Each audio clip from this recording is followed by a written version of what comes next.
Bonjour à toutes et à tous et bienvenue pour cette nouvelle émission de la Fédération française de citoyenneté. Je suis aujourd'hui avec Karine Kichko et Anthony Guillemin, qui sont tous les deux membres de la Fédération. Salut Karine, salut Anthony.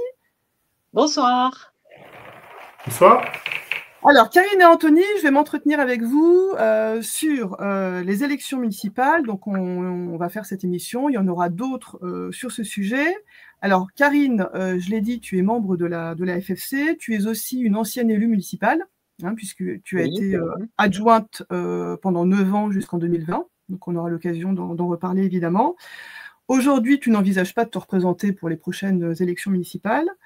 Anthony, tu es membre également de la FFC et tu es aussi un acteur actif de la petite commune de l'Eure dans laquelle tu résides. Et tu es donc actuellement en campagne, et ce depuis déjà plusieurs mois, pour les prochaines élections municipales qui se dérouleront donc en mars 2026. Alors, bien que nous soyons très éloignés, en tout cas souvent très éloignés des prises de décision locales, il y a pourtant évidemment une évidence qui s'impose à nous, c'est que ces décisions locales, ces délibérations municipales, elles nous impactent au quotidien et évidemment dans bien des domaines. Hautement critiquable, le système représentatif électif n'en reste pas moins évidemment l'un des leviers dont nous disposons, faute de mieux en l'état actuel des choses évidemment, et donc l'un des leviers dont nous disposons pour porter la voix d'une nouvelle façon d'être citoyenne et citoyen. Aujourd'hui, on peut dire qu'on est quand même cantonné dans le rôle de citoyen électeur, et donc nous pouvons, avec ces élections municipales, prendre part et tenter de rendre concret l'article 6 de la Déclaration des droits de l'homme et du citoyen, sur laquelle nous nous basons, nous, au sein de la Fédération française de citoyenneté, afin donc évidemment que ces délibérations municipales soient, je cite l'article 6, l'expression de la volonté générale. Quoi donc de plus logique que de se positionner évidemment sur ces élections. Donc Anthony et Karine, avant de vous faire parler de vos expériences respectives, j'aimerais aborder avec vous des choses tout à fait concrètes concernant ces élections municipales. Et donc la première question que je vais vous poser, c'est tout simplement quelles sont les conditions pour se présenter au municipal? Que dit, on va dire, le code électoral à ce sujet? Donc je vous laisse la parole pour cette première question. Le code électoral, en fait, il est pas hyper compliqué, puisqu'en fin de compte, il faut simplement lire, il y a pas mal d'articles qui ont été abrogés. Le titre 1 et le titre 4, en fin de compte, qui mentionnent comment être, quels sont les obstacles à être candidat, comment être candidat aux élections municipales. Donc, en fin de compte, les conditions, elles sont assez simples. Il faut avoir plus de 18 ans, donc être majeur au moins la veille des élections, du premier tour des élections. Nationalité française, justifié d'une attache avec la commune, donc figurer sur les listes électorales, sur la liste électorale plutôt de la commune, et avoir fait son service national. Voilà les seules conditions qu'il faut pour être élu. Puisque, on peut peut-être le rappeler là, en fin de compte, les élections municipales, alors on élit, surtout dans les petites communes, c'est à moins de 1000 habitants, les citoyens sont appelés à voter pour des conseillers municipaux. Donc après, tout dépend du nombre d'habitants. Et après, c'est le conseil municipal, nouvellement élu, qui a une semaine pour se réunir et voter pour élire un bureau, c'est-à-dire un maire, et un ou deux, trois ou plus que conseillers. Adjoints, pardon. Adjoint. Donc, bon, voilà, c'est comme pour les élections législatives, tout électeur peut être candidat. Voilà. Évidemment, en répondant à certaines conditions qui sont évidemment très, très simples et peu nombreuses. C'est important. Il ne faut pas avoir été, jugé ou déclaré inéligible, avoir une peine de justice ou autre. Mais sinon, à part ça, oui, tout le monde. Voilà, tout le monde peut se présenter. Ouais. Oui. Vas-y, Karine, ouais. Oui, c'est ça. Oui, et c'est ça qui est important de dire, c'est que c'est pas très compliqué. Il y a pas vraiment d'obstacle particulier. Tout citoyen peut se présenter et peut être éligible, de toute façon. Sauf effectivement s'il a commis quelque chose, mais voilà, c'est vrai que c'est quand même relativement facile et c'est accessible en fait. C'est un formulaire CERFA à télécharger, à remplir et à déposer en préfecture. Oui, avec voilà. Les documents qui sont demandés, donc c'est carte d'identité, carte d'électeur, je crois que c'est la preuve de l'inscription sur la liste électorale. Oui, oui. Voilà, c'est assez simple. Alors justement, ce formulaire CERFA, tu le remplis, on va rentrer dans l'idée évidemment de la liste, puisque quand on pense aux élections municipales, on se dit bah faut monter une liste, enfin bon. Donc est-ce que tu peux préciser, alors justement peut-être avant d'en arriver là, on va peut-être tout de suite parler justement de la nouvelle proposition de loi qui est en cours de validation au Conseil constitutionnel, puisqu'on a donc une proposition de loi, tu vas nous en parler Anthony, et Karine aussi, tu vas nous en parler. Je cite donc le nom de la proposition de loi, visant à harmoniser le mode de scrutin aux élections municipales, qui a donc été déposée par un député, qui a donc été récemment adopté par le Parlement, qui est en cours de validation au Conseil constitutionnel, et qui va, on peut le dire, vraiment modifier profondément quand même le mode de scrutin pour les communes de moins de 1000 habitants. Donc là, ce qu'on va dire concerne vraiment essentiellement les communes rurales, donc les communes de moins de 1000 habitants. Donc, est-ce que vous pouvez nous en dire plus sur ce sujet? Donc, faire une sorte de comparatif entre effectivement le mode de scrutin avant cette proposition de loi, parce qu'on peut quand même supposer qu'elle a été adoptée. On peut supposer qu'elle va être validée par le Conseil constitutionnel, donc il y a quand même de grandes chances que pour les municipales de 26, elle soit évidemment mise en œuvre. Donc, est-ce que vous pouvez nous en dire plus justement, expliquer aux gens ce que ça va avoir comme conséquence sur le fait de monter une liste, ces fameuses listes qu'il faut monter pour les municipales. Alors, je ne sais pas si Karine, peut-être, avant, je ne sais pas si tu voulais rentrer dans le détail justement un petit peu de cette proposition de loi, enfin de ce texte qui a été adopté, c'est plus une proposition de loi maintenant.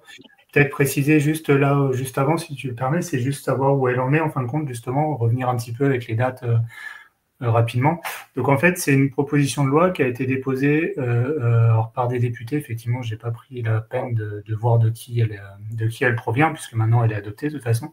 Mais en fait, il y a eu le premier dépôt, la première étude, enfin les premières étapes, c'est qu'elle a été déposée en octobre 2021, cette proposition de loi, à l'Assemblée nationale.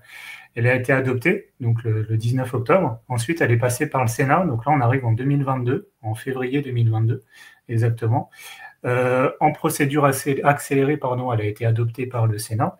Et ensuite, elle a été adoptée, donc là, c'est vraiment bien plus récent, donc 3 ans après, quasiment, par l'Assemblée nationale, qui l'a adopté définitivement, le texte, en le rendant, en fin de compte, ce texte opérationnel dès lors que la loi sera promulguée plutôt, pour les prochaines élections de 2026, alors qu'initialement, c'était prévu pour celles de 2032, donc les prochaines, celles d'après encore.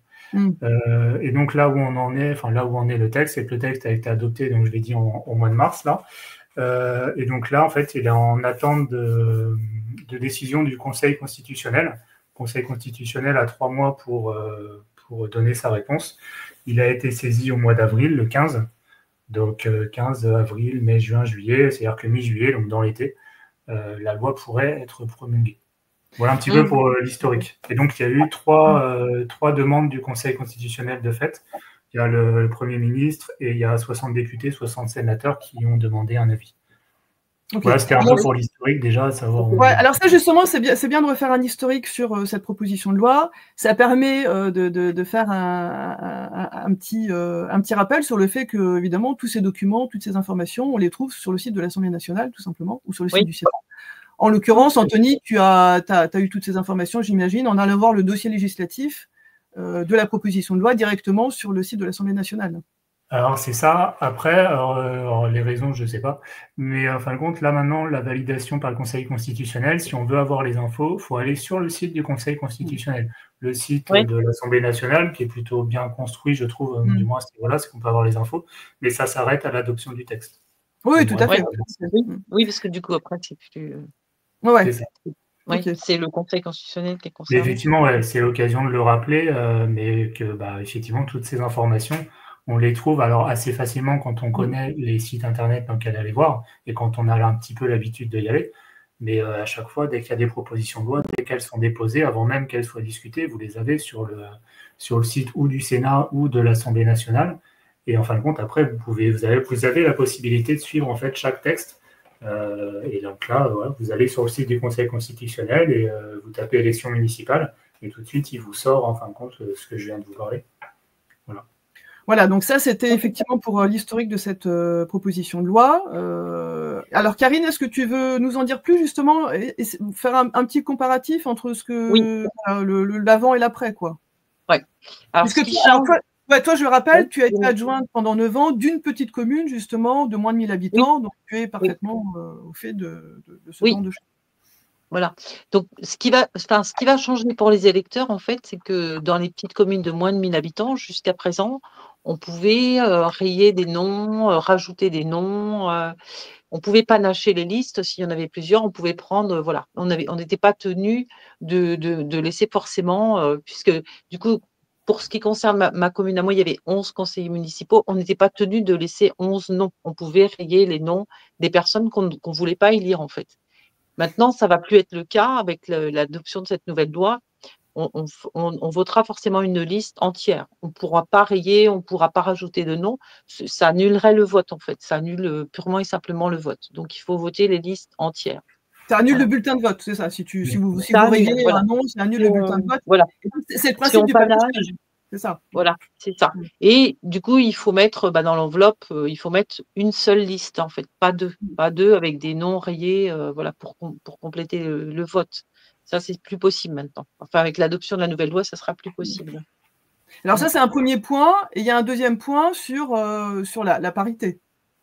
Alors, la parité, c'était pas quelque chose qui était officiellement obligatoire. Mais c'était déjà respecté quand même. Dans la mesure du possible, c'était vraiment respecté. On s'est arrangé pour avoir constitué à 2 reprises des listes. À chaque fois, on s'est arrangé pour avoir. Alors, de toute façon, plus ou moins un homme ou plus ou moins une femme. Comme il y avait 11, on ne peut pas couper vraiment en deux, mais c'était quand même quelque chose qui était respecté et qui était souhaité, en fait. C'était souhaité. Alors après, pas dans toutes les communes. Par exemple, dans la mienne, le conseil municipal est constitué, si je ne me trompe pas, de 10 hommes et de 5 femmes. Mais donc, ce que va changer cette loi, c'est que à chaque homme, il y aura une femme, quoi. Et à chaque femme, il y aura. Voilà. Anthony, tu peux nous en dire un petit peu plus là-dessus? C'est l'obligation, tout simplement, en fin de compte. Alors, juste la loi, elle est en 3 parties, justement. Enfin, la proposition de loi était en 3 parties. Donc, il y avait la parité, justement, donc ce qui, cette fois-ci, serait obligatoire. Ça obligerait pour les communes. A priori, ça l'était déjà dans les plus grosses communes. Et là, ça le serait aussi. C'est vraiment harmoniser harmoniser les élections, le mode des élections. Donc, la parité, on l'a dit.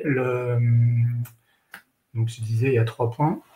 Le deuxième point, c'est le mode de scrutin. Le panachage. Le mode de scrutin, voilà. Donc ça, c'est pareil, c'est quand même une mesure qui est importante. Et donc, l'autre point, c'est puisqu'en fin de compte, cette proposition de loi, elle vise aussi à répondre à la crise de vocation des élus, puisque dans les petites communes, il faut le savoir, il y a quand même, il faut trouver des personnes qui sont motivées et qui soient disponibles pour être conseiller municipal. C'est pas voilà. Enfin, tout le monde n'a pas le temps, tout le monde n'a pas l'envie, etc.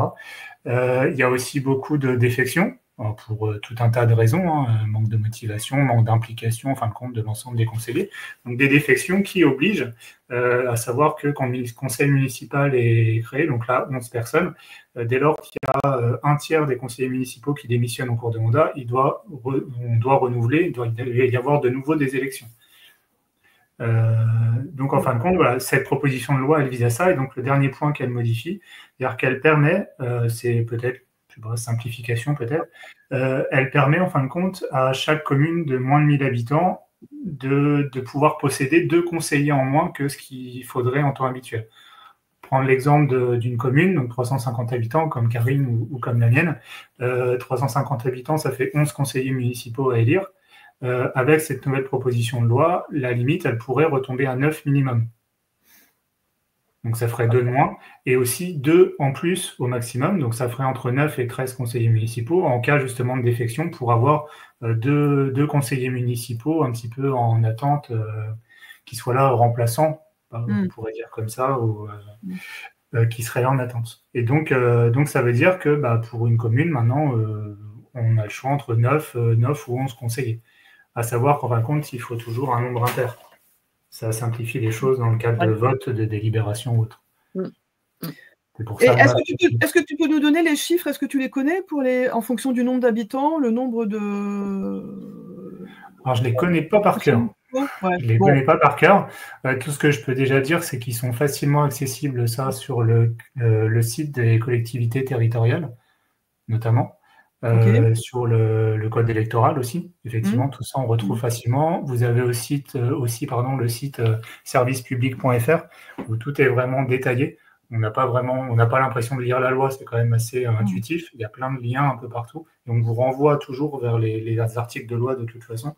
Après, effectivement, je crois que le minimum de conseillers municipaux, c'est 7. Et c'est pour vraiment les très petites communes. Ouais. Si tu veux, je les ai sous les yeux, les chiffres. Vas-y, Karine, c'est intéressant. Du coup, dans les communes de moins de 1000 habitants, donc une commune de moins de 100 habitants, donc l'effectif légal de conseillers municipaux, c'est 7. Le nombre de membres tolérés sur la liste et au conseil municipal, c'est 5. Donc, c'est 2 de moins.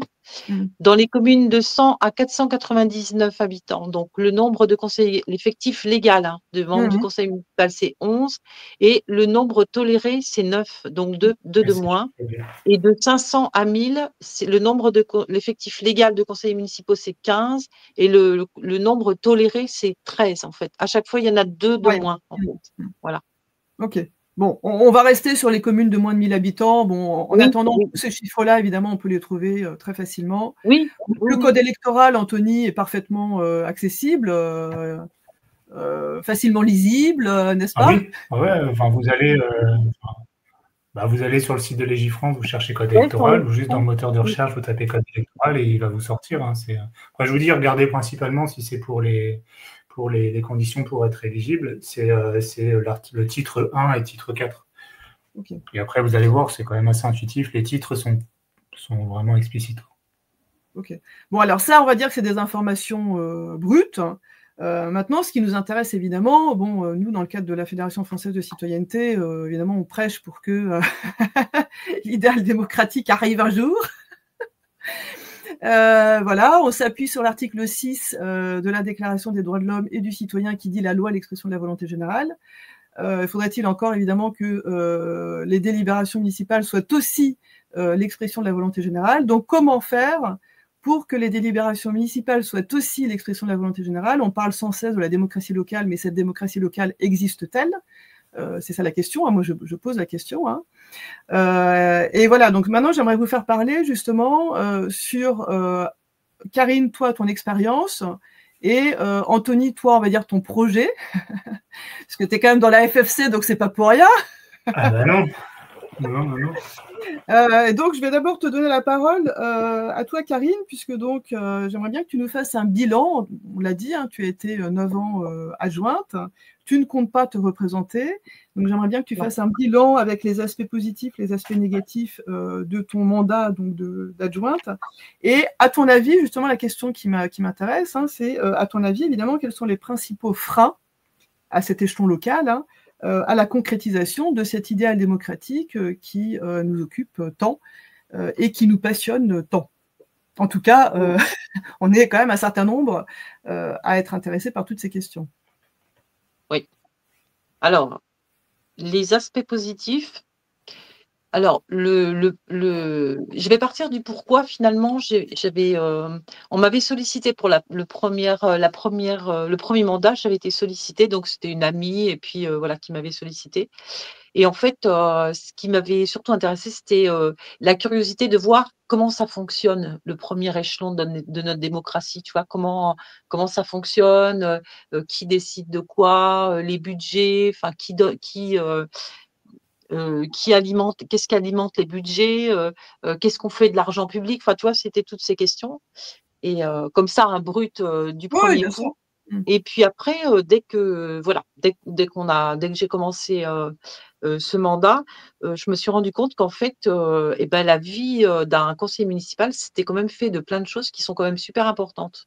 Tu vois, comme par exemple, il y a des syndicats pour l'alimentation en eau potable, pour le traitement des ordures ménagères, l'école, que ce soit l'école. Alors, du coup, l'école élémentaire qui fait partie des attributions des communes, les collèges, le transport, tout ça.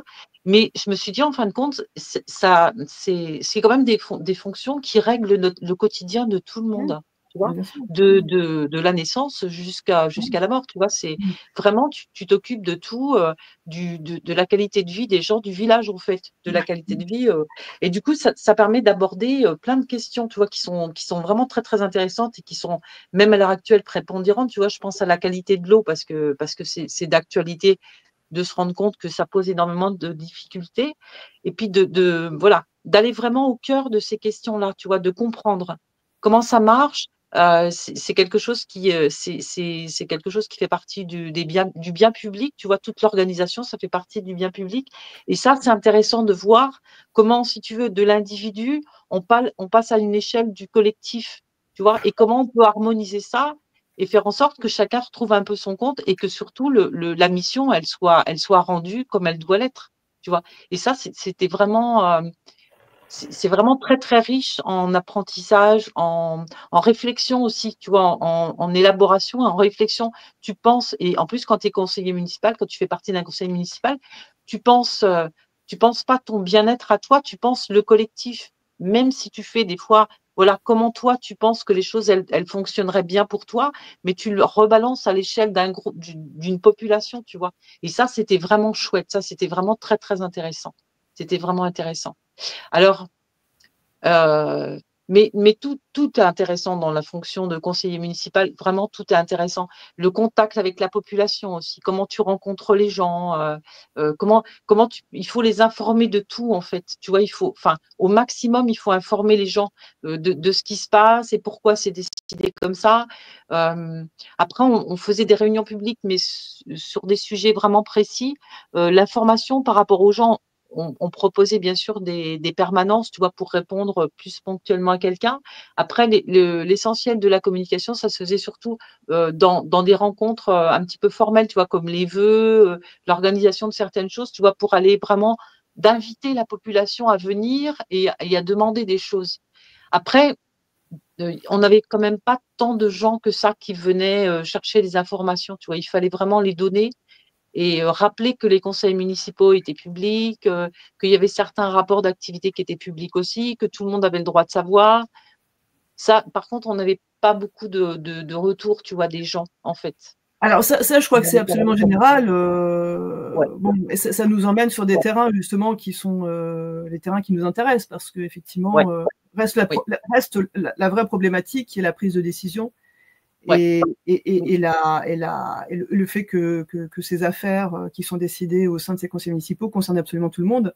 Et bon, voilà. Et donc, tu vois, tu parles d'informer. Est-ce que toi, par exemple, tu faisais partie d'une équipe municipale qui avait à cœur alors, j'aime pas trop le terme de faire participer, mais enfin, je veux dire de faire en sorte que tout le monde prenne part, en tout cas le plus grand nombre puisse prendre part à ces décisions, ou est-ce que ça restait quand même assez classique comme fonctionnement Ça restait assez classique comme fonctionnement. Alors, on avait fait en tout début du premier mandat, d'ailleurs, on l'avait fait 2 fois. On a fait le premier mandat et le deuxième.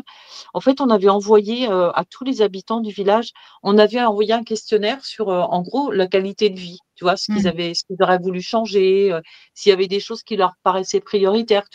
Voilà. Donc, c'était ressorti en fait que les gens, ils avaient envie de savoir, ils avaient envie qu'on leur donne des informations. On avait aussi alors nous, c'est une population qui est quand même très rurale et qui était très vieillissante. Et du coup, les gens, nous avaient sollicité pour qu'on puisse, comment je pourrais te dire ça, qu'on puisse les réunir, tu vois, leur permettre de se réunir, de se retrouver ensemble et de pouvoir échanger à ce moment-là, tu vois, sur des choses. Ils avaient aussi souhaité qu'on puisse, en cas de problème, tu vois, par exemple de canicule, de chute de neige, trucs comme ça, qu'on puisse pouvoir les aider, tu vois, par exemple, à aller faire des courses, déneiger s'ils avaient besoin, les appeler pour voir si tout allait bien. Enfin, tu vois, voilà, on avait eu ça. Qu'est-ce qu'on avait eu d'autre encore on avait eu donc l'information. Donc, du coup, l'information, on avait mis en place un petit journal qu'on sortait 2 fois dans l'année, en début d'année et en milieu d'année, tu vois, pour informer les comptes rendus de conseils municipaux, expliquer les décisions qui avaient été prises au niveau des conseils, tu vois, essayer de donner un maximum d'informations comme ça. Donc, soit par voie, donc on le déposait dans les boîtes à lettres, ou sinon après, on pouvait l'envoyer éventuellement par mail aux gens qui préféraient par mail. Et puis, Alors, ce qui a un petit peu compliqué les choses, en fait, c'est que dans le courant du premier mandat, c'était en 2010, on a dû se regrouper en communauté de communes. Mmh. Et du coup, dans le cours du deuxième mandat, la communauté de communes auquel on appartenait, elle a encore grossi un peu plus. Donc, tu vois, ça voulait dire plus des réunions, plus de réunions, plus d'informations à donner, des compétences qui nous appartenaient plus, mais qui étaient déléguées à la communauté de communes. Et je crois que ça, tu vois, par contre, alors je pense qu'on n'a peut-être pas assez informé les gens sur ce qui s'y passait, mais j'ai l'impression que ça nous a éloignés un petit peu des gens, par contre, tu vois, le Ouais, toi, fait de se regrouper. Ouais, on en parle souvent, ça, Ouais, mais toi, tu l'as vécu l'intérieur quand même. Bon, ouais, voilà. Encore une fois, ouais, l'éloignement de la prise de décision. Alors, on oui, en revient toujours au même problème, c'est que moi, j'aime bien dire que la démocratie, ça se démontre. D'ailleurs, elle n'est pas moi, oui, elle est moi de cette phrase, mais peu importe. Je la trouve excellente. Et effectivement, quand on tourne notre regard, quand on est dans notre commune, commune rurale ou même plus grande, en fait, en réalité, on n'a pas de lieu de délibération, on n'a pas non, de lieu non, physique qui nous permettrait de nous réunir. Bon, on en a déjà beaucoup parlé à la Fédération française de citoyenneté, mais qui nous permettrait de nous réunir pour délibérer. Et on peut tout à fait imaginer, voilà, bon, moi, je reste assez dubitative sur le système représentatif électif. Mais on pourrait quand même tout à fait imaginer qu'en conservant, on va dire, le fonctionnement actuel, on ait ce type de maison citoyenne. On a aussi beaucoup travaillé sur cette notion de maison citoyenne qui permettent effectivement aux habitants de pouvoir participer évidemment à toutes ces prises de décision. Parce que, Anthony, tu pourras nous le dire parce que tu étudies tout ça en ce moment, mais Karine, tu peux aussi évidemment nous le dire, mais toutes ces délibérations municipales, elles sont annoncées, enfin toutes ces, on va dire, futures délibérations municipales sont annoncées, les conseils municipaux sont annoncés. En réalité, le citoyen peut être informé de tout s'il veut être informé de tout. Donc, il y a évidemment possibilité. C'est pour ça que j'aimerais bien que tu nous parles aussi, tu vois, des freins. Qu'est-ce que tu vois, quand je parle de cet idéal démocratique, parce que je sais pas comment l'utiliser, enfin, je sais pas comment l'appeler autrement en réalité. Et tu vois, je veux dire, quand même dans cette idée vraiment d'une démocratie continue, voilà, dans laquelle les gens prendraient part de façon ultra régulière et peut-être de façon tournante, je ne sais pas, hein, mais aux affaires qui les concernent au quotidien. Toi, justement, dans ce fonctionnement classique, qu'est-ce que tu vois justement de frein à tout ça? Alors, le premier frein, c'est celui que tu viens de dire, en fait. Et c'est rigolo parce que du coup, moi, je m'étais fait la réflexion, avec quelques membres du conseil municipal, de dire, tu vois, il y a pas d'endroit où on peut débattre, mais en même temps, tu vois, par exemple, effectivement, un conseil municipal, ça se prépare à l'avance, tu sais de quoi tu vas parler. Bon, après, il y a des sujets que tu peux pas évoquer en public quand ça touche des gens, personnellement, ça, tu peux pas le faire. Mais en tout cas, voilà, il y a des choses qui sont annoncées sur un conseil municipal. Et je m'étais posé la question de me dire, mais en amont du conseil, est-ce qu'on pourrait pas, par exemple, organiser un débat, tu vois, sur le contenu du prochain conseil municipal. Alors, peut-être pas forcément sur tout, parce que sinon, ça pourrait durer longtemps, mais sur des trucs, des choses clés, tu vois, des trucs clés qui vont être votés en conseil. Est-ce qu'on pourrait pas, est-ce qu'on n'aurait pas pu essayer de faire ça, tu vois, d'organiser des débats en amont des conseils municipaux pour avoir l'opinion des gens, de savoir ce qu'ils en pensent, et du coup, de pouvoir orienter nos décisions en fonction de Bien ça. sûr. Récolter la volonté générale, hein. Oui. On en revient toujours au même point de départ, que la loi, que les délibérations soient l'expression de la volonté générale. Et ça pour toi, c'est faisable. Oui. Ah oui, mais je pense que oui, c'est faisable. De toute façon, c'est sûr, c'est faisable. Mais tu connais des communes qui fonctionneraient comme ça? Non. Je sais qu'il y a eu des expériences démocratiques dans certaines communes. Mais enfin, ça reste ultra minoritaire, quoi. Ultra minoritaire. Alors que nous sommes en 2025 et que nous avons absolument tout, on va dire, en main pour que ce genre de démarche existe et fonctionne, quoi.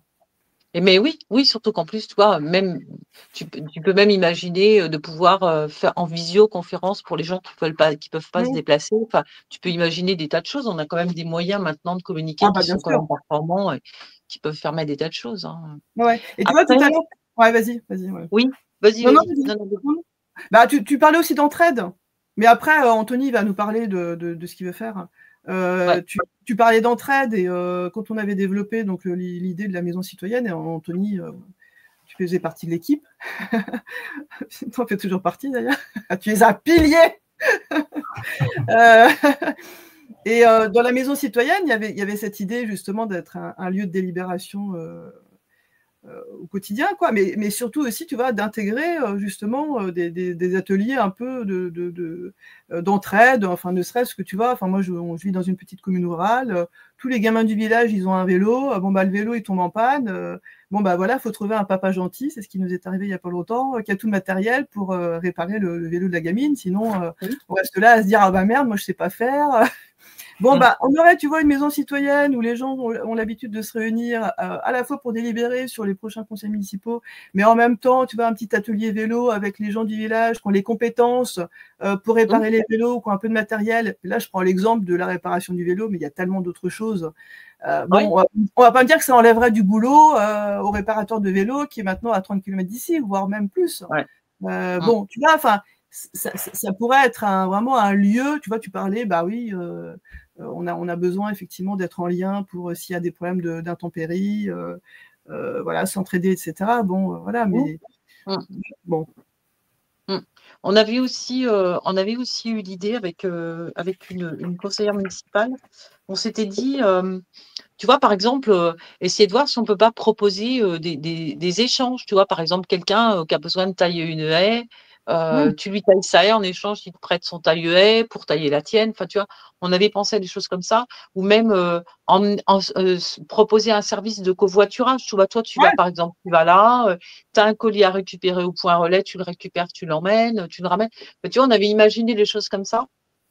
Alors, on n'a pas pu le faire parce qu'en fait, on a été mangé par plein d'autres choses en cours de route, tu vois, plein d'autres. Donc, du coup, c'était compliqué. Et puis, on s'est retrouvé avec l'école qui était en train où il a fallu former, enfin, il a fallu former un regroupement pédagogique vite fait. Donc, du coup, ça m'emmène sur le frein, un autre frein, en fait. Et moi, j'ai trouvé que c'était ce frein-là, je crois que c'est celui-là qui m'a pesé le plus lourd. C'est qu'en fait, si tu veux, tu as d'une part, dans la fonction de conseiller municipal, tu as le côté avec des gros guillemets, administration de la commune, c'est-à-dire tout ce qu'on vient de dire, tu vois, s'occuper un petit peu de la qualité de vie des gens, bah, tout ce qui se décline dans ce domaine-là. Et l'autre versant, c'est que tu es le représentant, les conseillers municipaux, le maire, c'est le représentant de l'État.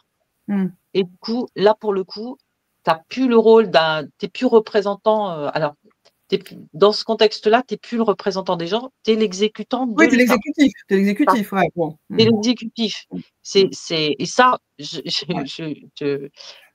comme ça, là, pour la petite expérience, on faisait partie d'une communauté de communes. On nous avait proposé, donc la préfecture avait proposé, nous avait demandé si on était volontaire, enfin, si on voulait se regrouper pour former une communauté de communes plus importante. Donc, après délibération en conseil municipal, etc., on avait décidé que non, qu'on ne voulait pas. Donc ça, c'était au mois de mars, ça devait être 2016, mars 2016. Donc, on avait 6 mois pour donner notre réponse. Donc, on avait donné notre réponse, c'était non. L'ensemble de la communauté de communes avait aussi voté contre cette idée. Et 6 mois plus tard, le verdict est tombé. On n'avait plus le choix. C'était une obligation. Vous avez vu à 49.3. 49.3 dans les dents. Donc, on n'a pas compris. On a dit, mais. Ah, bah, elle est belle, la démocratie locale, là. Ah bah, carrément, moi j'avais appelé la préfecture, j'avais dit mais je comprends pas, on nous a demandé notre avis, on a dit non, et là maintenant on nous oblige, on m'a dit mais de toute façon on vous a demandé votre avis, mais de toute manière comme il fallait prendre une décision et que la décision qu'il fallait prendre c'était oui, du coup c'est oui. Ouais, d'accord. Et là tu dis ah d'accord, ok. Et tu vois, alors ce qui est pénible, alors il y a sûrement des façons de lutter, tu vois, contre ça et de dire que c'est carrément, pour le coup, c'est de la dictature, tu vois.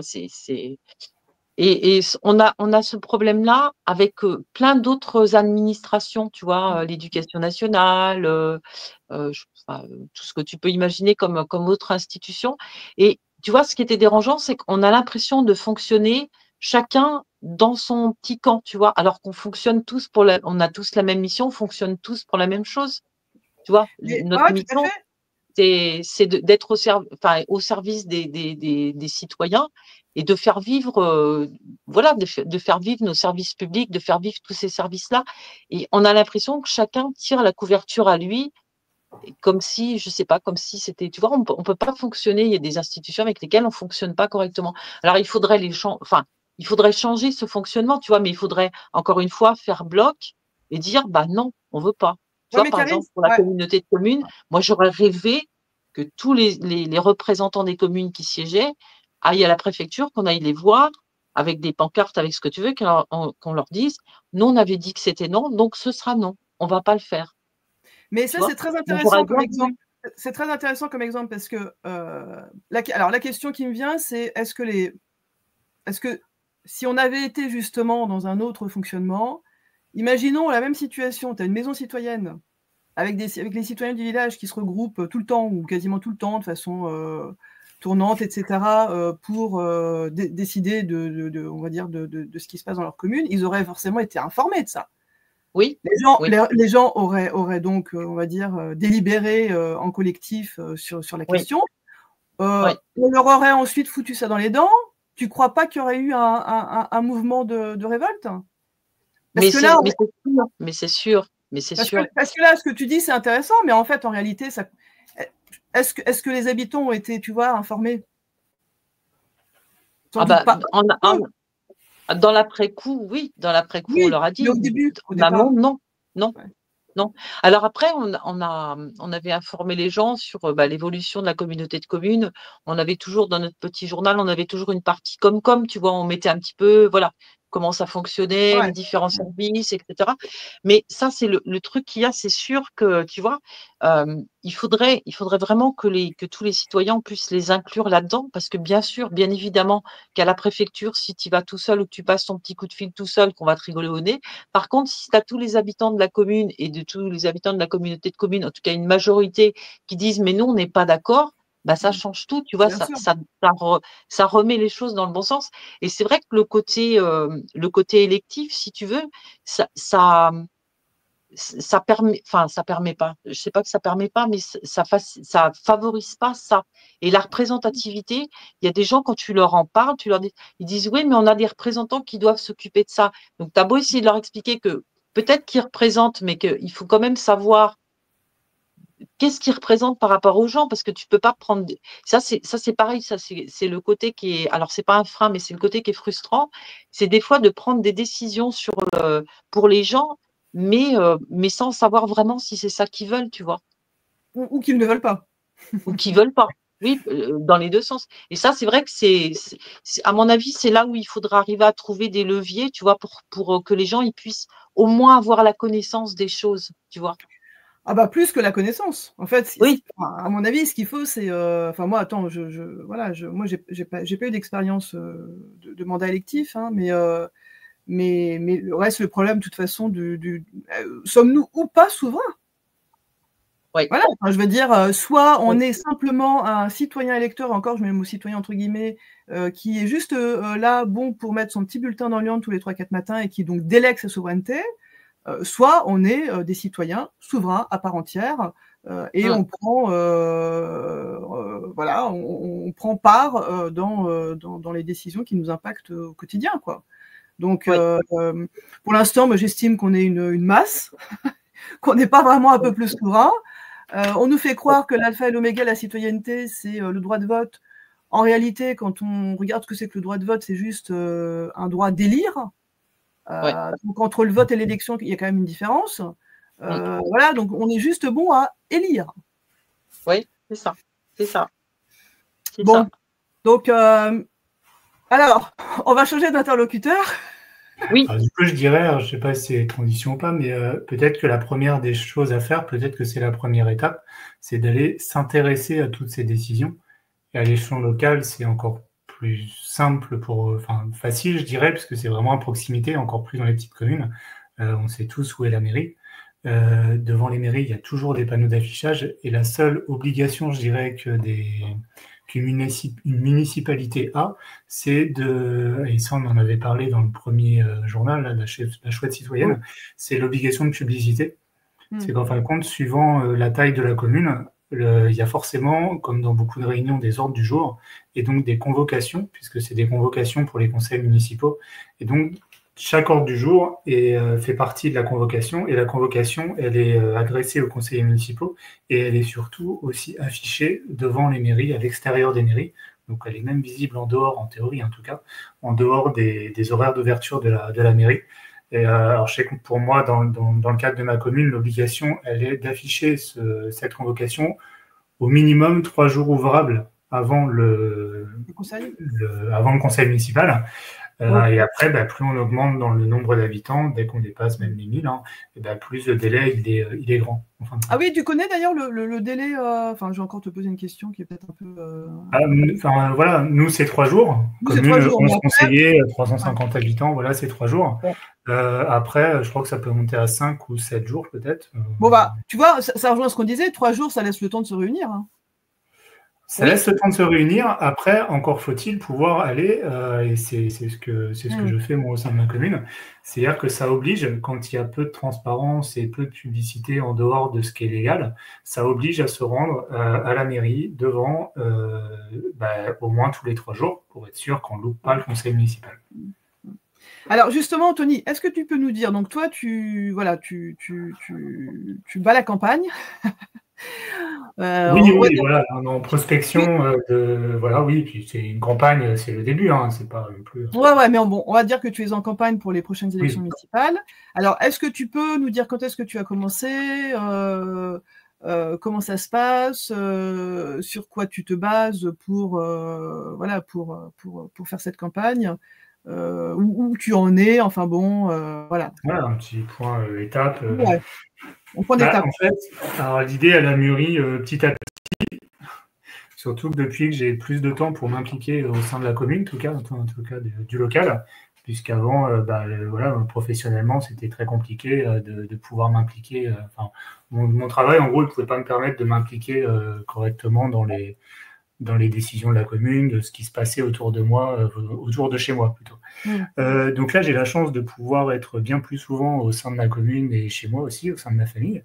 Et en fin de compte, j'ai plus de temps pour m'impliquer et aller chercher, demander des choses, m'impliquer, en fait, me renseigner. Prendre une part un peu plus active ou dans l'activité de ma commune ou même autour. Communauté de communes et tout, ça, ce serait une prochaine étape et ça viendra un jour, j'aimerais bien pouvoir le faire. Mais et en fin de compte, c'est pousser la porte de la mairie, profiter des permanences. Alors, on n'est pas obligé d'y aller à chaque fois. Je pense que j'y vais régulièrement pour être sobre, rester live. Mais c'est pousser la porte de la commune et aller discuter, puisqu'en fin de compte, la mairie, c'est des personnes, c'est avant tout, c'est des êtres humains, comme vous et moi, c'est des citoyens, en fin de compte. Et en fin de compte, c'est normalement accessible.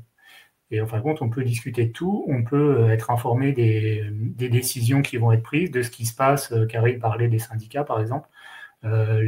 Sachant que les conseillers municipaux se rendent régulièrement aux assemblées générales dans les syndicats, aux réunions, sont censés aussi se tenir informés de ce qui s'y passe pour pouvoir rendre compte en partie de ce qui se passe aux habitants.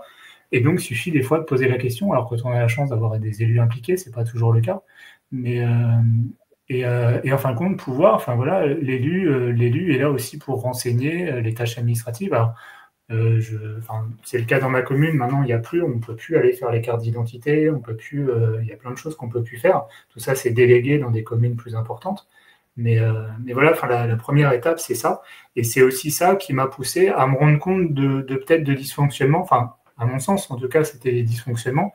Et plus j'avance dans cette campagne, plus je m'aperçois que je ne suis pas tout seul. Ça, c'est un côté un peu rassurant à penser comme ça. Et donc voilà, un peu, c'est ça qui m'a poussé à, je ne sais même pas, on pourrait dire vraiment démarrer à l'automne dernier, je dirais. C'était des discussions qu'il y avait aussi bien en famille, aussi bien entre voisins, etc. De gens qui disaient, oui, ce serait bien qu'on propose autre chose. Rapidement, en fin de compte, on est venu dans l'idée qu'on ne sait pas si on fera mieux. Et on essaiera, mais on ne peut pas dire qu'on fera mieux tant qu'on n'a pas essayé. Mais c'est de proposer une autre fonctionnement qui avait forcément plusieurs façons de faire, et pas une seule comme on essaye de nous le vendre, en fait. C'est comme ça, puis c'est tout. Non, c'est pas comme ça, puis c'est tout. Il y a un problème et il y a certainement plusieurs solutions. C'est pas que celle qu'on vient nous présenter sous le nez qui est la bonne. un moment. Enfin, c'est parti d'un peu de ça, un peu aussi de discussions au travers de la FFC, on va pas se cacher non plus, hein, au travers de la FFC, des discussions qui font que, bah ouais, en fait, c'est s'impliquer et on peut pas demander aux gens de s'impliquer si on le fait pas soi-même plutôt. Alors, bon, moi, je l'avais fait un petit peu législative, mais là, c'est autre chose, puisque c'est plus à échelle humaine, je dirais, c'est vraiment la commune. Et puis, c'est pas du tout la même implication, même si je me rends compte, hein, et j'en suis conscient pleinement, que c'est beaucoup d'implications quand on veut s'investir au sein d'une municipalité. Mais je pense que ça doit être hyper intéressant, découvrir plein de choses. Alors, il n'y a peut-être pas que des bonnes choses à découvrir, mais c'est comme ça, hein. Enfin, l'expérience aussi de Karine fait que bah, ça se passe pas toujours bien et des fois on peut avoir de mauvaises surprises aussi. Mais dans tous les cas, c'est pouvoir aider les gens. On l'a vu avec l'édition numéro 2 là, de la Chouette quand on est allé interroger des élus. Bah, il faut aimer les gens. Alors ça tombe bien, aussi bien au niveau de mon boulot que de tout le temps. Enfin bon, j'ai toujours aimé discuter avec les gens, même les gens qui n'ont pas les mêmes idées que moi, parce que moi je pense que je suis un peu ouvert d'esprit quand même. Et voilà. Donc c'est un peu tout ça qui m'a poussé et me sachant accompagné puisque je n'étais pas tout seul. C'est une liste municipale, c'est pas une personne. Surtout que là maintenant ça va être certainement une obligation en plus. Mais voilà. Alors t'en es où aujourd'hui justement? On est en cours de finalisation, je dirais, de constitution de la liste municipale, de la liste là, pour les municipales. Donc, même si la loi nous autoriserait 9 conseillers, l'idéal, ce serait quand même d'être 11 le plus possible, voire même 13, hein, pourquoi pas. Après avoir, la parité, elle est recherchée. Alors, c'est peut-être un petit peu tôt pour le dire, mais en tout cas, je pense que c'est pas si simple. C'est pas si simple à obtenir. Si je prends, moi, dans ma commune, par exemple, c'est 11 conseillers, si on part actuellement, hein, 11 conseillers. Donc il y a la liste sortante, si on peut dire ça comme ça, parce que c'est pas vraiment de liste au sein des petites communes vraiment, enfin, du moins pour le moment. Mais les conseillers municipaux sortants, certains vont se représenter, d'autres pas certainement. Mais en tout cas, voilà, il y aurait 2 listes. Voilà, moi j'ai pris le parti d'aller contacter aussi, enfin, on est allé contacter la liste les conseillers municipaux sortants. Voilà, pour établir un peu des règles, des règles entre guillemets, hein. Mais plutôt que, s'il y avait des choses à se dire, il vaut mieux que ce soit public et qu'il n'y ait rien à se cacher, plutôt que d'aller s'écrire des lettres à travers les habitants, des choses qui n'ont aucun intérêt à part attiser la haine, c'est peut-être un peu fort, mais attiser les différents. Ouais, les différences, ouais, c'est ça. Enfin, puis mettre un climat un peu malsain au sein de la commune. Pour moi, une élection, c'est pas la guerre des uns contre les autres. Ça peut pas être ça. Et je sais que dans ma commune, historiquement, ça l'a été depuis plusieurs élections. Et tout ça, j'en veux pas, parce que je pense que les élections municipales, en tout cas, c'est tellement important. C'est aussi pour l'avenir de la commune, l'avenir aussi des habitants qui y sont, même si les habitants, pour certains, et peut-être pour beaucoup, je ne sais pas, sont que de passage dans la commune. Il y a certains restent, certains ne restent pas. Mais en tout cas, il y a des choses, c'est qu'est-ce qu'on veut pour la commune? Ça devrait être ça, le cœur du débat. Et voilà, on a souhaité que ce soit ça. Voilà, donc on a commencé à l'automne dernier. Là, maintenant, on est printemps. On est encore au printemps, en tout cas. Donc là, c'est ça. C'est aller discuter des projets, mais surtout, c'est aussi aller voir ce que les habitants veulent pour leur commune, parce qu'ils veulent des choses, ils ne veulent pas aussi des choses. C'est aussi les non-vouloir, hein, c'est à tous les échelons, on le voit aussi. Et puis, c'est discuter avec les gens et au fur et à mesure, on complète la liste. Et puis, j'ai de grands espoirs à ce qu'on soit 11 bientôt et qu'on puisse vraiment parler projet et encore plus. Voilà, sachant que on en est un petit peu. Voilà, on est au mois de mai, vous êtes quand même bien avancé. Les élections sont en mars 26, c'est dans 10 mois, donc c'est quand même du travail, quoi. Enfin, je veux dire, tu as commencé en octobre 24. Alors, moi, ce qui m'intéresse justement, c'est le contenu. On parlait tout à l'heure, de cet idéal démocratique. Qu'est-ce que vous mettriez, vous, dans ce projet municipal qu'est-ce que vous imitez? On verra, mais je verrai s'il y a des échos ou pas, mais c'est plutôt faire différemment de ce qui existe déjà, et c'est surtout proposer des choses. Moi, je pense qu'il faut déjà de la communication à travers différents échanges que j'ai pu avoir avec différentes personnes. s'il n'y a pas de communication, les gens ne savent pas et les gens ne s'intéressent pas. La plupart des gens, en tout cas c'est le cas pour ma commune, ne savent même pas qu'il y a des conseils municipaux, ne connaissent pas la fréquence. Alors si je prends le cas de ma commune actuellement, je ne veux pas critiquer, mais c'est le choix qui a été fait en tout cas, c'est d'en faire un par trimestre. C'est le minimum légal. Voilà, il y a un conseil municipal par trimestre. Les gens ont la possibilité de savoir qu'il y a un conseil municipal, encore faut-il qu'ils se rendent devant le panneau d'affichage et qu'ils en soient informés. Moi, j'ai pris le parti, plusieurs personnes, à chaque fois, dès que je suis au courant, donc dès que je me rends, parce qu'on ne me dit pas toujours, mais dès que je me rends devant la mairie, je sais qu'il y a un conseil municipal dans 3 jours, ou alors s'il y a le temps du week-end, ça me laisse le temps de trouver un peu plus de monde, en fin de compte, je fais la publicité un petit peu. Du coup, un petit peu, de façon un peu privée, comme ça, anonyme, mais voilà, c'est de dire, voilà, il y a un conseil municipal. J'ai essayé une fois de le faire un peu plus publiquement, alors même s'il y avait un sujet qui me paraissait moins important et qu'il me paraissait important que les habitants sachent en fait qu'il y avait des délibérations qui allaient être prises, ça m'a été reproché. Donc j'ai pu en discuter avec les élus en disant que c'est un minimum. Enfin, il devrait y avoir de la communication. J'ai vite compris que c'était pas le sujet. Donc voilà, moi ce que je souhaiterais, et c'est la première chose, c'est communiquer, dire aux gens qu'ils ont leur mot à dire, en fin de compte, que les conseils municipaux, c'est public. Alors, on l'a dit avec Karine à travers le journal, mais c'est de pouvoir le dire, que tout le monde le sache. Alors, il y a de plus en plus de gens qui le savent, ça prend certainement du temps. Mais voilà, c'est communiquer, et c'est, pourquoi pas, comme disait Karine, un journal. On peut aussi utiliser, même s'il ne faut pas utiliser que ça, c'est les supports numériques aussi.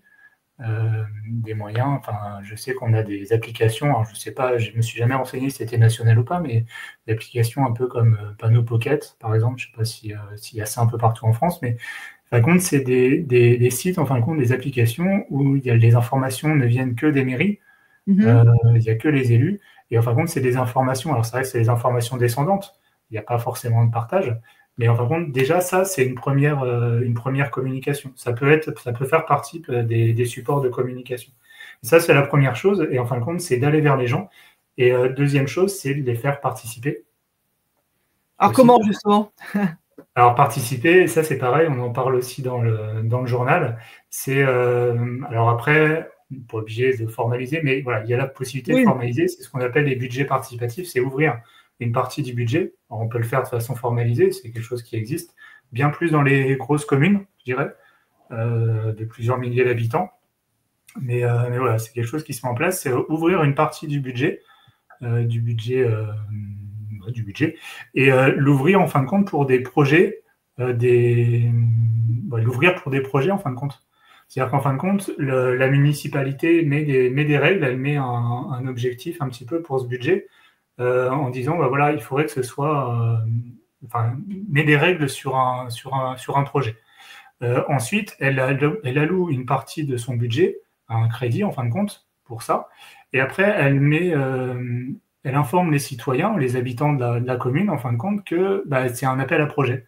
Si vous avez un projet qui correspond aux critères, ça peut être écologique, ça peut être, je ne sais pas, il y a vraiment plein de projets. Monter, aménager un espace au sein de la commune, un espace pour les enfants, un espace de réunion, ça pourrait être aussi aménager une maison citoyenne, un espace de rencontre, ça pourrait très bien être ça. Donc, tous les habitants qui le veulent, en fin de compte, tant que ça rentre dans les critères, peuvent contribuer à cet appel à projet. Et une fois que l'appel à projet a été fait, charge à la municipalité et aussi aux représentants de chaque projet proposé de cadrer un petit peu les choses, de voir voilà, financièrement, de monter réellement le projet, monter des supports. Et après, en fin de compte, les habitants, ils sont appelés à voter pour ou à voter pour un projet, ou à voter pour je sais pas, un ou deux projets qu'ils aimeraient voir concrétisés, un ou deux projets qu'ils n'aimeraient pas voir concrétisés. Et en fin de compte, à l'issue de ça, il y a un ou plusieurs projets qui sont décidés, et qui sont votés plutôt, et en fait, après, charge à la municipalité de mettre en place ce projet. Donc, personne n'a le droit de veto, la préfecture ne peut pas émettre un avis défavorable en disant…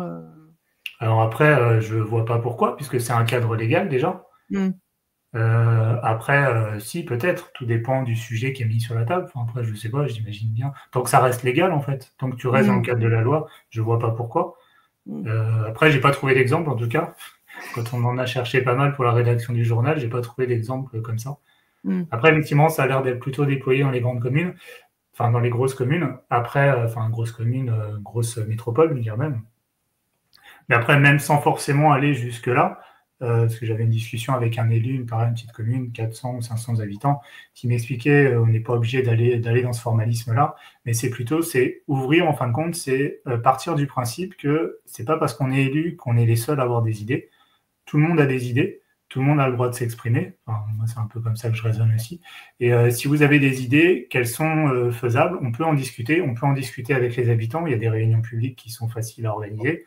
Il y a plein d'occasions de pouvoir discuter avec des habitants. Karine a disait tout à l'heure, les vœux, on peut, je sais pas, fêter les naissances au sein d'une commune, par exemple. On se dit une fois dans l'année, on se réunit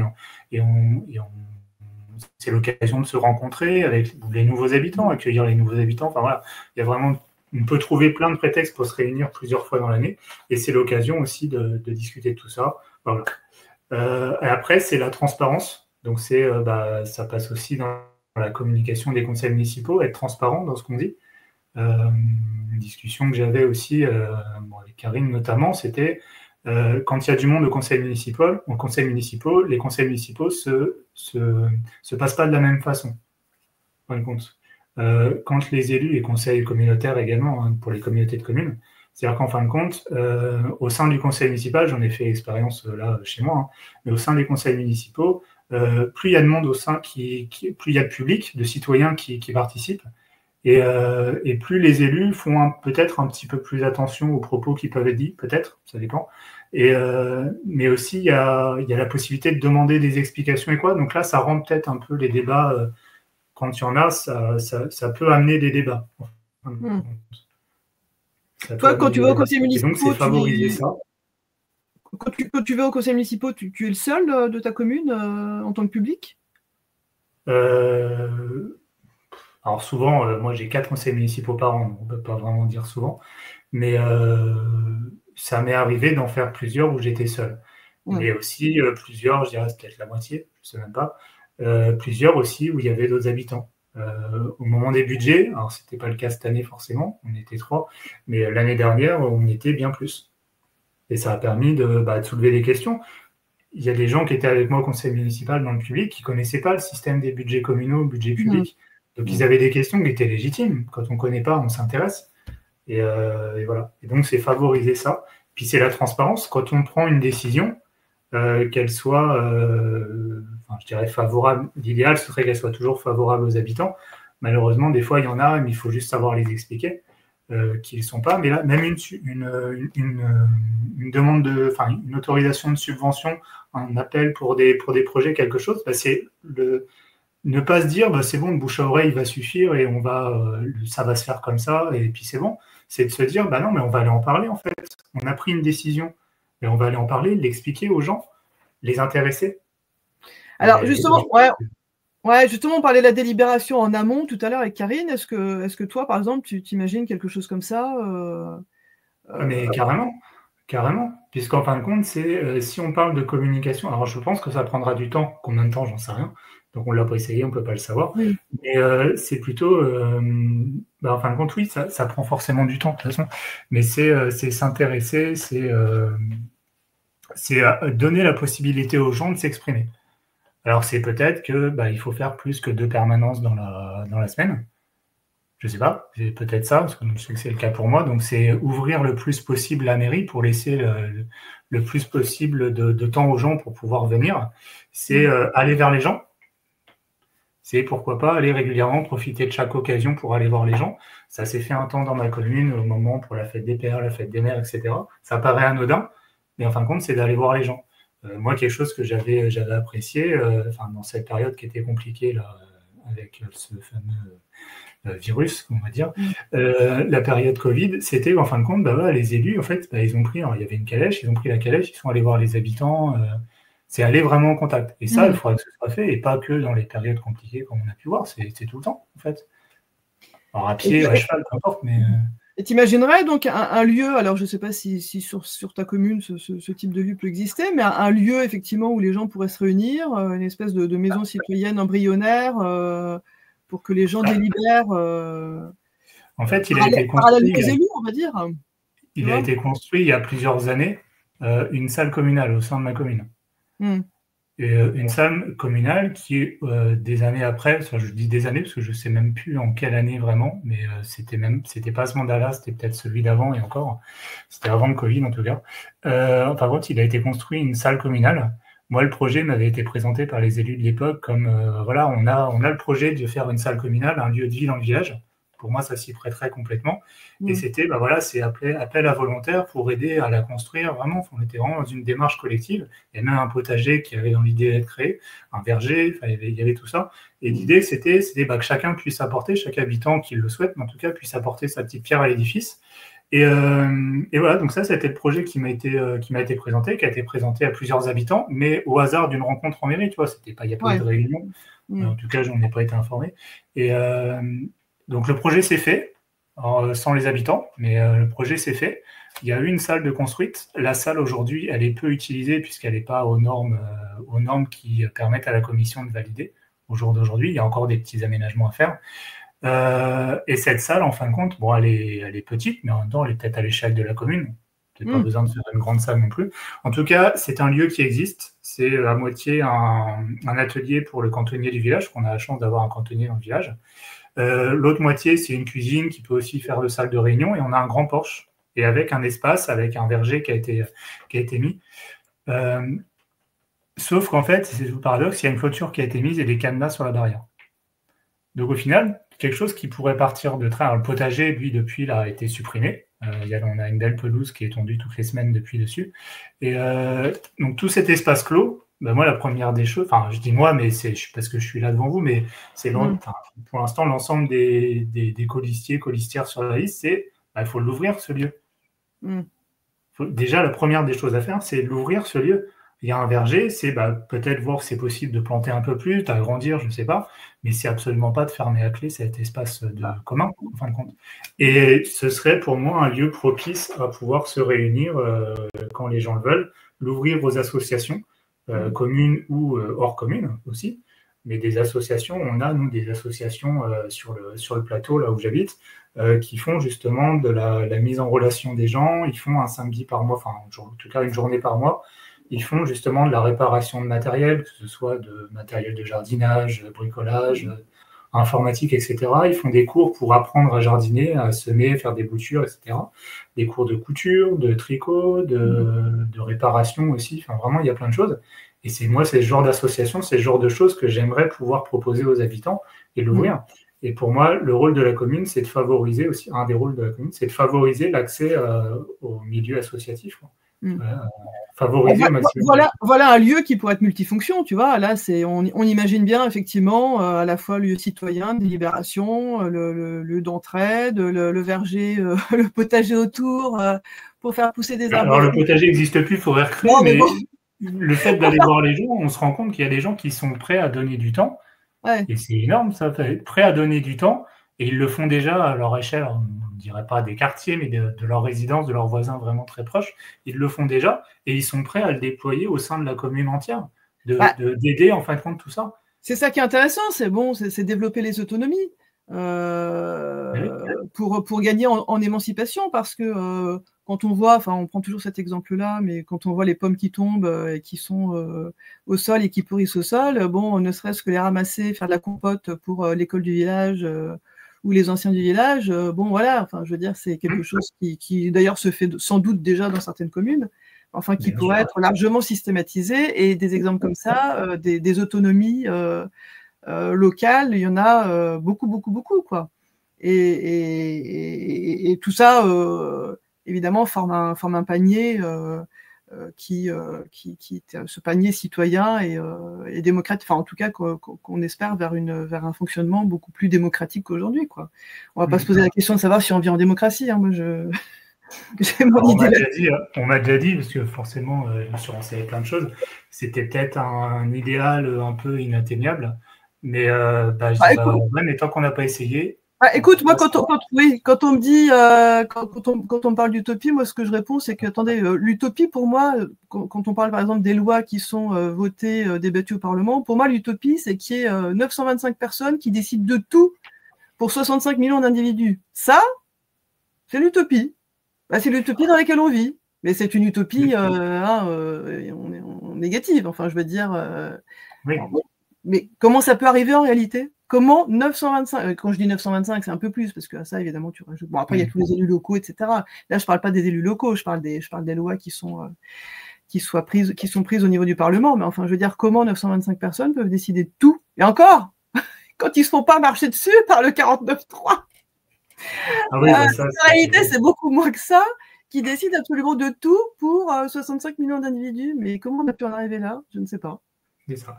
Et moi, c'est le genre, peut-être pour conclure en fait cette partie-là, c'est moi le genre de réflexion que j'ai entendu de la part d'élus locaux. Mais pourquoi on irait demander l'avis aux gens? Sinon, on n'en finirait pas. Et là, je me suis dit, mais non, mais ça peut pas juste être ça en fait. Enfin, alors, ils sont pas tous comme ça, heureusement. Mais je pense qu'il y en a beaucoup.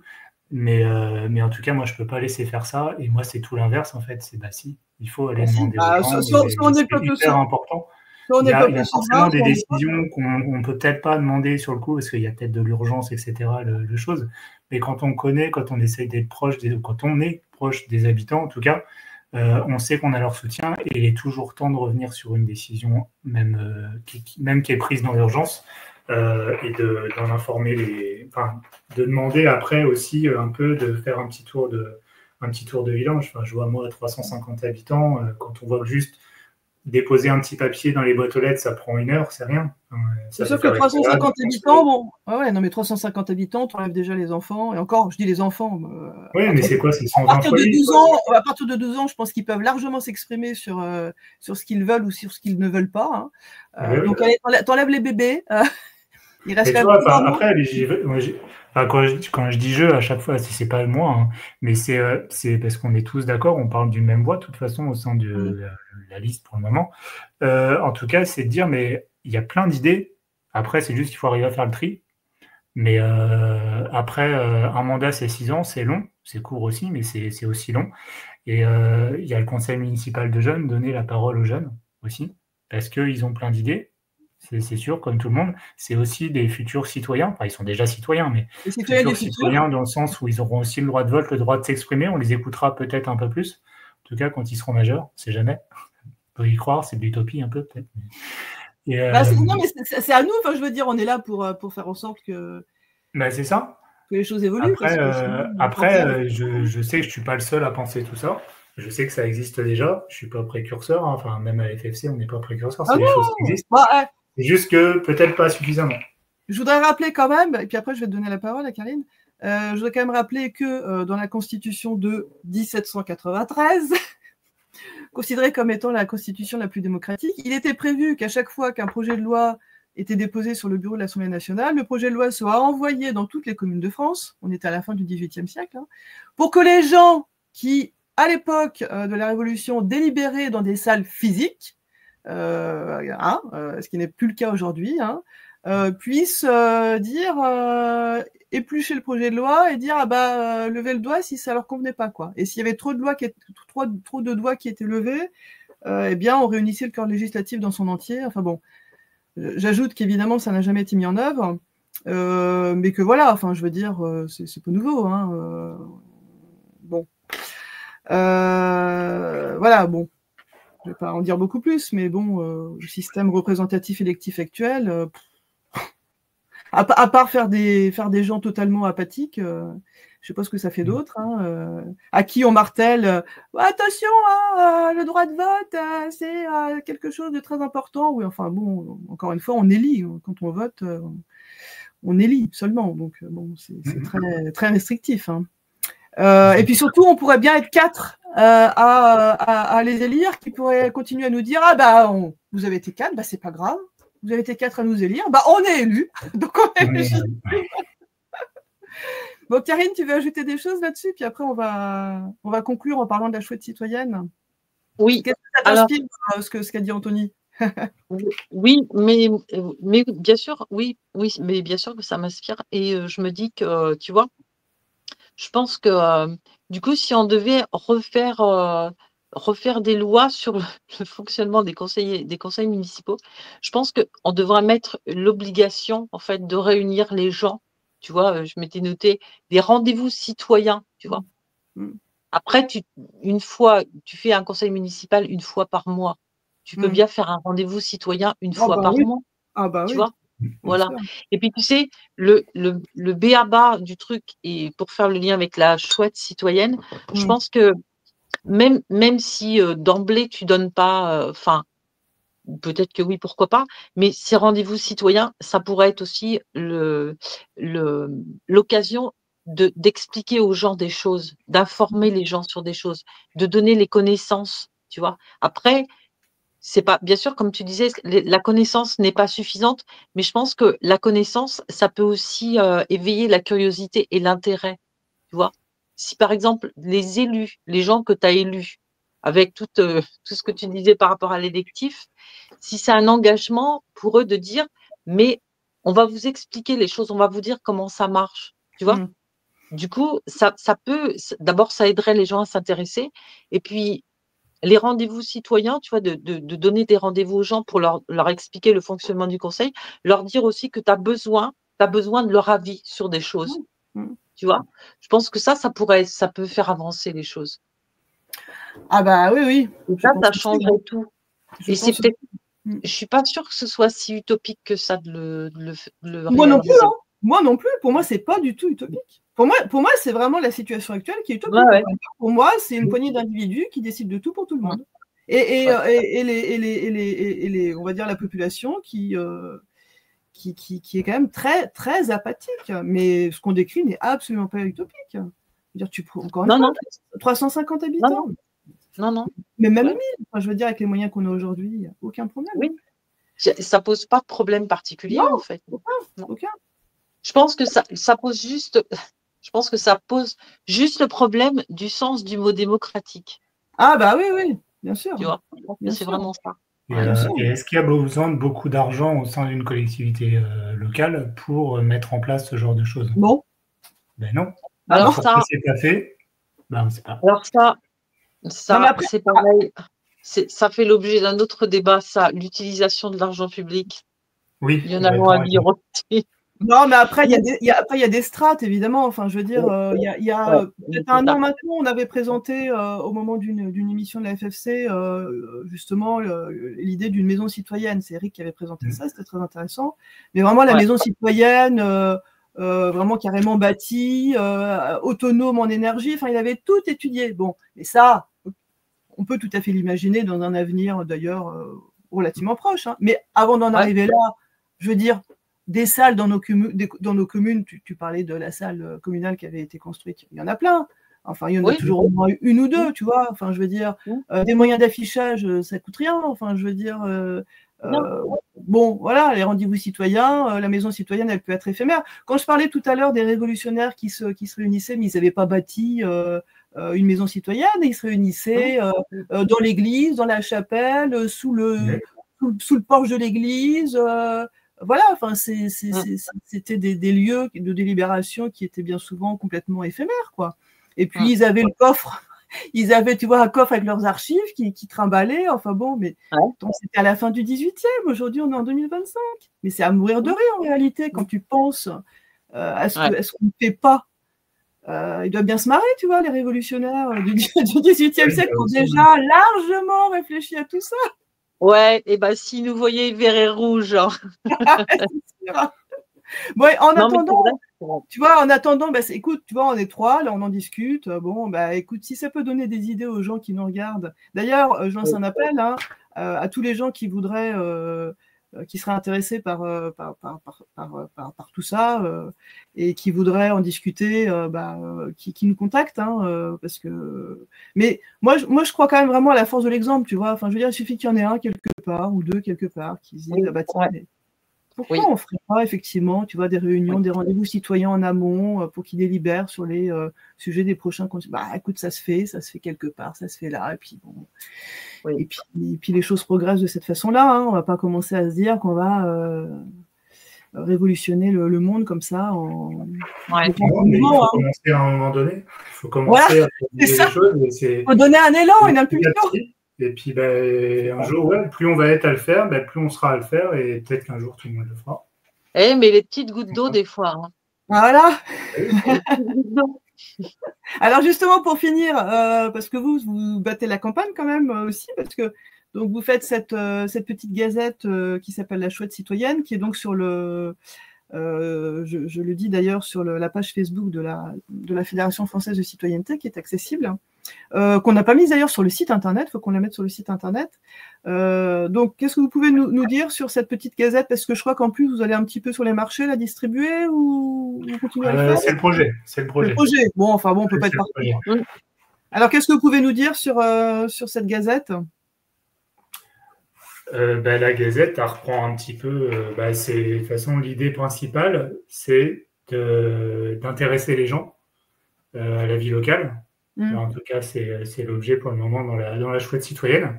Les intéresser, leur donner des informations, des liens, des définitions aussi, et puis surtout des informations sur ce qui peut se faire, sur ce qui se fait, des exemples de choses. Là c'était le cas du numéro 2, là, sur des témoignages d'élus aussi, d'élus qui sont impliqués au sein de leur municipalité. Donc voilà, après, ce que je peux peut-être, c'est vous montrer rapidement, mais après, elle est accessible aussi, elle le sera sur le site internet, mais sur le site Facebook. Mais voilà, après, c'est simplement, permettre aux gens de s'impliquer, de s'intéresser à tout ça. Et après, c'est de le faire aussi synthétique. L'idée, c'est pas de faire 15 pages. Là, par exemple, ici, donc là, c'est le numéro 2. Non, on a essayé d'en faire 2 par an. En tout cas, pour le moment, on verra bien ce que l'avenir réserve, mais d'en faire au moins 2 par an et de faire une édition un peu plus synthétique avec un petit format, un format A5, donc A4 plié en 2, un petit livret, juste une page A4, donc ça fait 4 petites pages. Format synthétique pour le coup à l'automne. Et donc, une version un peu plus grande, donc plutôt format A4, page A5 pliée en 2. Pareil, 4 pages pour le printemps. Donc là, vous avez, c'est le numéro 2 là, de la Chouette Citoyenne. Donc voilà, donc là, on vous parle de budget, puisque le printemps, dans les collectivités locales, ça rime aussi avec budget. Donc on explique un petit peu le fonctionnement, alors surtout en mettant des liens, ce serait des liens plutôt. Ce serait trop compliqué et trop fastidieux et on vous perdrait si on vous avait tout expliqué dans le détail en tout cas. Après, forcément, on parle aussi de la FFC, parce que c'est aussi la petite gazette de la FFC, mine de rien. Donc on vous explique le rôle de la FFC, sa création, pourquoi, etc. Enfin, on vous explique un peu tout. Et donc après, là on est vraiment dans le milieu du journal, on vous raconte un peu l'histoire, donc là c'est la suite de l'histoire des communes dans le numéro 2. On vous parle budget participatif, ce que j'ai évoqué rapidement tout à l'heure, en vous donnant des exemples, et puis voilà, central un peu dans le journal, c'est les rencontres, les interviews un peu d'élus, ce sera sûrement un fil rouge, un peu dans les prochaines éditions, mais voilà, on est venu et on leur a posé 5 questions, sur justement le recueil de la volonté citoyenne, la motivation pour les élections, parce que les élections, c'est dans un peu moins d'un an, savoir s'il y a des enjeux aussi à la fonction d'élu, puis voilà, et puis des questions un peu plus concrètes, je pense à la 4e, là, c'est combien de temps environ, par exemple, donc par semaine, consacrez-vous à l'administration de la commune, pour qu'on puisse et que tout le monde puisse se rendre compte du temps qu'éventuellement ça mobilise, sachant que le temps dépend beaucoup de la motivation et de ce qu'on veut faire de son rôle d'élu, en tout cas. Encore une fois, voilà, c'était un regard et ça nous paraissait important avec Karine, parce que le journal, on l'a fait ensemble avec Karine, de pouvoir avoir des recueils de témoignages de gens qui sont déjà élus depuis plus ou moins longtemps. On a des élus qui sont que depuis un mandat qui est en cours, d'autres depuis plusieurs mandats. Vraiment, on est sur du 4 ou 5 mandats, je ne sais plus. Enfin, voilà, il y a vraiment plusieurs élus, plusieurs profils d'élus, en fin de compte. Aussi bien des maires que des conseillers municipaux également, ou des adjoints. Donc, d'ailleurs, tu es toujours à la recherche de gens qui sont élus et qui accepteraient de répondre à vos questions? Des gens d'une part, avec Karine, on recherche des gens qui sont élus aussi, qui souhaiteraient répondre aux questions, parce que plus on a d'élus, plus qui répondent à nos sollicitations, plus on est exhaustif dans les réponses aussi. Et puis on verra qu'il y a peut-être des réponses qui se rejoignent au final. Et puis aussi, nous, ce qu'on a aimé faire, on l'a commencé un petit peu, c'est de responsables d'associatifs ou quand je dis de responsables, c'est de bénévoles d'associations, en fin de compte, d'associations, alors je sais pas, de type un peu recyclerie par exemple, un peu comme tu parlais déjà tout à l'heure, un peu plus tôt dans la vidéo, des gens qui font participer les citoyens, en fin de compte aussi, pour de la réparation d'objets, pour des mises en relation, de l'entraide, etc. Et ça aussi, donc là, on n'en parle pas ici là, dans cette édition du journal. On espère pouvoir en parler un peu plus dans la prochaine, celle de l'automne. Mais voilà, aussi des témoignages de personnes engagées dans l'associatif. Voilà un peu. Après, je sais pas, Karine aussi, tu voulais peut-être ajouter quelque chose, que tu as participé grandement à la rédaction du journal. Eh bien, du coup, c'est vrai que l'idée de cette gazette, c'est parti du. Je crois que c'était toi, Mathilde, qui nous avait dit, mais de toute façon, le premier échelon de la démocratie, c'est au plus près de nous, c'est les conseillers municipaux, c'est les élections municipales. Il faut peut-être commencer par voir là ce qu'on peut faire, tu vois, toute la discussion qu'on a eue sur comment est-ce qu'on peut faire pour récolter la volonté citoyenne. C'est parti un petit peu de cette idée-là, et du coup, de fil en aiguille, on s'est dit, mais du coup, si on veut intéresser les gens, il faut peut-être leur dire des choses, en fait. Il faut peut-être leur parler de ça, des élections municipales, d'où ça vient les communes. Enfin, tu vois, c'est parti un petit peu de ça. Puis c'est vrai que du coup, on a construit toute cette gazette un peu comme ça, tu vois, pour apporter des informations aux gens sans que ce soit trop indigeste et compliqué. Et susciter leur curiosité, tu vois, leur donner envie, en fait, c'était ça. Donner envie de savoir comment ça se passe, qu'est-ce que c'est, à quoi ça sert. C'était ça un peu l'idée, en fait. Et donc, vous avez été sur des marchés, je crois, en plus, faire un peu de partage, non ? Non, j'ai pas fait de marché encore. Par contre, je la communique par mail, tu vois, je l'envoie à des gens, à des amis, je l'envoie à des connaissances. Est-ce que ça t'intéresse? J'en parle et puis je l'envoie. Après, j'ai pas envoyé à 200 personnes, mais je pense que j'ai dû l'envoyer à une bonne dizaine de personnes, je pense. Puis je leur dis, si tu penses que ça peut intéresser quelqu'un, fais suivre, tu vois. Fais suivre. Surtout qu'en plus, là, pour le coup, c'est vrai que c'était un peu l'actualité des municipales qui arrivent, un petit peu aussi la motivation d'Anthony, tu vois, qui a donné un petit peu tout ça. Et puis, de fil en aiguille, c'est très sympa à faire parce que du coup, ça fait rechercher des choses, l'origine des choses, tu vois, de creuser un peu des sujets. En fait, c'est super sympa à faire, à construire et tout, c'est très chouette. Et d'ailleurs, tu vois, à peine on a fini d'en boucler un, qu'on a déjà des idées pour celle d'après, tu vois, on se dit, bah tiens, ce serait pas mal, tu vois, on s'est dit, donc là, on va faire pour les micro-trottoirs, tu vois, les interviews, là, on va faire les associations, probablement le prochain numéro. Mais on s'était dit, avant les municipales, on va interviewer des citoyens. Tu vois, on va essayer d'enrichir tout ça, essayer de donner différentes choses. Mais voilà, l'idée, c'est de donner envie aux gens, en fait. Ouais. Bah, écoute, je remets, voilà. Je pense qu'on peut s'arrêter là-dessus, c'est très bien d'ailleurs, puisque vous nous annoncez une suite. Donc moi, j'ai affiché qu'évidemment, c'était un journal de campagne. Donc, qui dit journal de campagne dit plusieurs éditions, ce sera un feuilleton. Hein. Donc, bon, voilà. Anthony, tu es en campagne depuis l'automne, on est au printemps. On va évidemment se revoir très vite. Je t'ai demandé un petit peu à quelle échéance tu pensais qu'on pouvait faire ce genre d'émission. Bon, on en refera une. On va pas dire de date, mais bon, en tout cas. Non, mais après, une campagne, en fait, c'est hyper intéressant. Il y a des hauts, il y a des bas. Oui. Faut aussi parler des choses qui vont pas. Alors, on pourrait aussi faire un numéro sur les choses qui vont pas, sans vouloir démoraliser les gens, mais voilà, c'est ça, c'est des hauts et des bas. En une journée, on peut passer d'une démotivation à des motivation. C'est vraiment, c'est un peu les montagnes russes. Enfin, ouais, des légères montagnes russes, on va dire, dans un petit manège familial, hein, pour le moment en tout cas. Après, c'est sans pression parce qu'il n'y a aucun enjeu. Alors déjà, financier, c'est même pas la peine. Hein, faut pas le faire pour ça en tout cas. En tout cas, on ne le fait pas pour ça. On en est tous conscients, en tout cas, sur la liste là. Mais par contre, c'est le seul enjeu, c'est de rendre la parole aux habitants.